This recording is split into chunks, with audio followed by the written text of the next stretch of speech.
It's time now for French Connections, our weekly look at the intricacies of life here in France with our very own Florence Villeminot. Hi, Flo. Okay, today we are going to focus on a tiny little word that appeared in an online edition of a very prominent dictionary, but it caused a firestorm. That's right. Let's cut the suspense and look at this word. It's spelled I-E-L.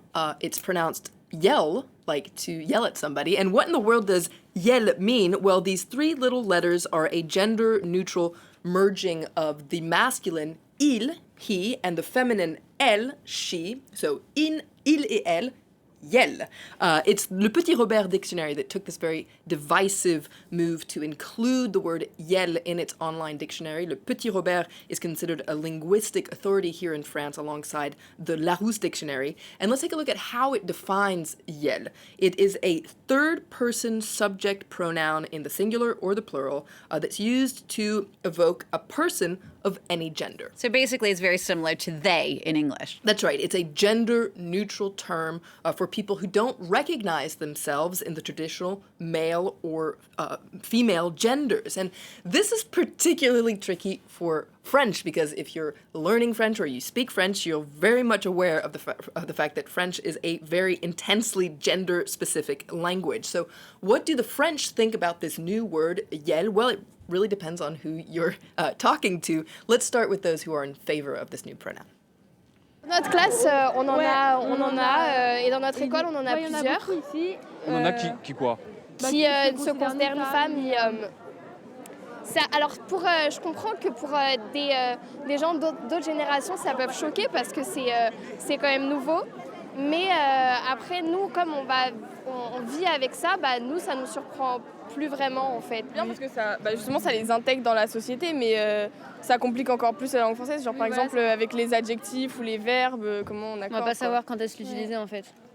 It's true. It is very complicated because just to remind everybody, the plural of il and elle are already masculine or feminine, whatever you do. So complicated. But the truth is, yell is already used a lot, for example, on social media. It certainly is. And that's what's interesting about languages is that they're living things. They change. And dictionaries often try to keep up with this change. And that young woman that we listened to earlier, she was talking about a generation divide, and that certainly does seem to be part of the issue.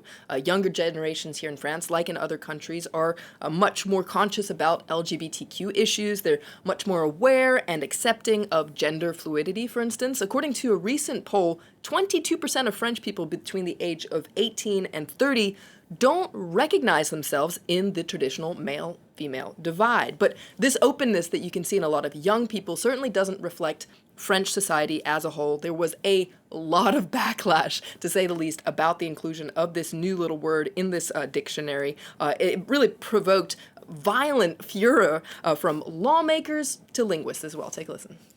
Ça me surprend du Petit Robert, c'est un acte militant. Je pense qu'ils sont devenus entrepreneurs d'une cause. C'est respectable parce que tout le monde a le droit de penser ce qu'il souhaite dans ce pays. En revanche, lorsqu'on est une référence scolaire, je pense qu'il y a des interdits à ne pas franchir. Ce que fait le Robert en légitimant cette confusion entre genre et sexe ne rend pas service à la langue et ne lui fait pas honneur. Now, another very vocal critic of the new pronoun is none other than the French education minister, Jean-Michel Blanquer. Now, he said it's much more than just a word. It's just the latest example of wokism. Le wokism, which is a term that originated in the United States. It means to be awake on sensitive social issues like racism or sexism. And many French people see this seemingly innocent term, wokism, as actually a threat to something very important in France, which is the French universalist model. Because remember, France likes to see itself as a colorblind society of equal citizens. It's illegal for the state, for instance, to compile racial statistics. And so there's a real fear in France about divisive sectarian community issues. For instance, people that identify with gender, race, sexual orientation, or religion, things that set them apart from other citizens, if you will. And many people, like Jean-Michel Blanquer, the education minister, fear that American gender and race politics are seeping into France through universities, for instance, where people now study gender studies, or they use inclusive writing, something that we've already talked about on French Connections. It's a way to kind of correct the masculine bias in France. All these things are happening in universities. It seems terms that they're seeping into society, and their fears that this wokeism is promoting identity-based victimhood that ultimately divides society. So that's what anti-wokeism people think. But people who defend wokeism in France say that actually the French universalist model is broken. It doesn't work anymore, and citizens aren't really equal, and so that's why wokeism is necessary. And one thing is for sure, it definitely is a cultural war that's getting a lot of attention in the media these days, especially as we head into the upcoming presidential election. And that's a really important thing to point out, I think, is that though these debates around wokeism and cancel culture and politically correct are very important, they also tend to happen in a bubble. And actually, few French people outside of the bubble of universities, the media, and politics